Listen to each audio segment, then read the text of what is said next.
নজিরবিহীন রাষ্ট্রীয় নিরাপত্তা বাংলাদেশে এমন সম্মান আগে কোনো নেত্রী পায়নি।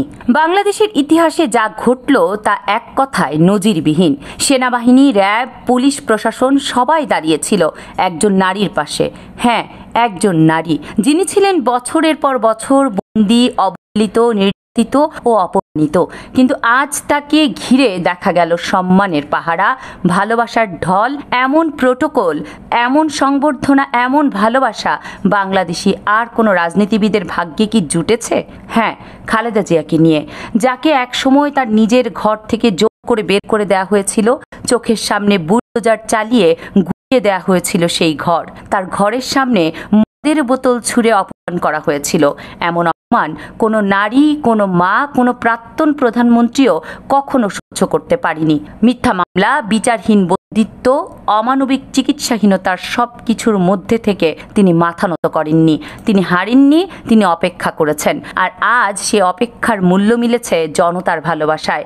আজ খালেদা জিয়ার পাশে দাঁড়িয়েছে জনগণ। আজ তার চলার পথে ছায়া হয়ে দাঁড়িয়েছে রাষ্ট্রীয় বাহিনী। আজ তার পাশে আছে তার দেশের মাটি, মানুষের মন। সম্মান কি বুকের জুড়ে আদায় করা যায়? না। সম্মান কি টাকায় কেনা যায়? না। সম্মান আসে আত্মত্যাগ থেকে। আজ খালেদা জিয়া শুধু বিএনপির নেত্রী নন, তিনি বাংলাদেশের একজন সংগ্রামী নারীর প্রতীক, একজন মা, একজন যোদ্ধা, একজন ইতিহাস। এবার একটু ভাবুন, যে সময়ে তাকে সব কিছু থেকে আলাদা করে দেওয়া হয়েছিল, সে সময় তার ঘরে আলো ছিল না। সে সময় যারা হাসছিল তারা আজ নিঃসঙ্গ, একা এবং কোণঠাসা। সময় সবার হিসেব নেয়। আল্লাহ যাকে সম্মান দেন, পৃথিবীর কোনো শক্তি তাকে অপমানিত করতে পারে না। ইতিহাস থেকে জানা যায়, খালেদা জিয়া কখনোই রাজনীতিতে আসতে চাননি। একজন সাধারণ গৃহিণী হিসেবে স্বামী শহীদ প্রেসিডেন্ট জিয়াউর রহমান ও সন্তানদের নিয়ে জীবন কাটাতে চেয়েছিলেন। কিন্তু 1981 সালে জিয়ার মৃত্যুর পর জাতির সংকটময় মুহূর্তে বিএনপির হাল ধরতে গিয়ে তাকে প্রধানমন্ত্রী হতে হয়েছে এবং দলের নেতাকর্মীদের অনুরোধে তিনি রাজনীতিতে আসতে একরকম বাধ্যই হয়েছেন। সেই নারী পরে হয়েছেন দেশের 3 বারের প্রধানমন্ত্রী। দেশের ইতিহাসে সবচেয়ে প্রভাবশালী নারী রাজনীতিবিদদের মধ্যে একজন।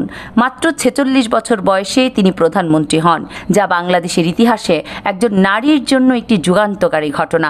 1991 সালে নির্বাচনের বিজয়ের পর তিনি প্রথম গণভোটে সংসদীয় সরকার ব্যবস্থায় নির্বাচিত হন, যা ছিল বাংলাদেশের জন্য একটি বড় রাজনৈতিক পরিবর্তন।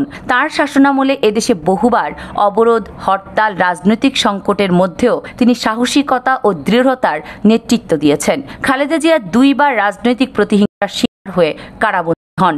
তত্ত্বাবধায়ক সরকার এবং আওয়ামী লীগ সরকারের আমলে সাজানো মামলায় তাকে বন্দী রাখা হয়, কিন্তু বারবার তিনি প্রতিকূলতা মোকাবেলা করে ঘুরে দাঁড়িয়েছেন। জেলে থেকেও তার জনপ্রিয়তা কমেনি, বরং সাধারণ মানুষের মাঝে তার প্রতি সহানুভূতি ও শ্রদ্ধা আরও বেড়েছে। তবে সময় কত নির্মম হতে পারে তা খালেদা জিয়ার জীবনী প্রমাণ করতে পারে। সাবেক প্রধানমন্ত্রী শেখ হাসিনা, যিনি একসময় সব কিছু নিয়ন্ত্রণ করতেন, তিনি আজ নিঃসঙ্গ ও নিস্তব্ধ।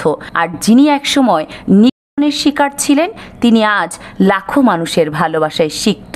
ভাগ্য বড়ই অদ্ভুত জিনিস। কামরুন নাহার, রাখি, কেএনআর মিডিয়া।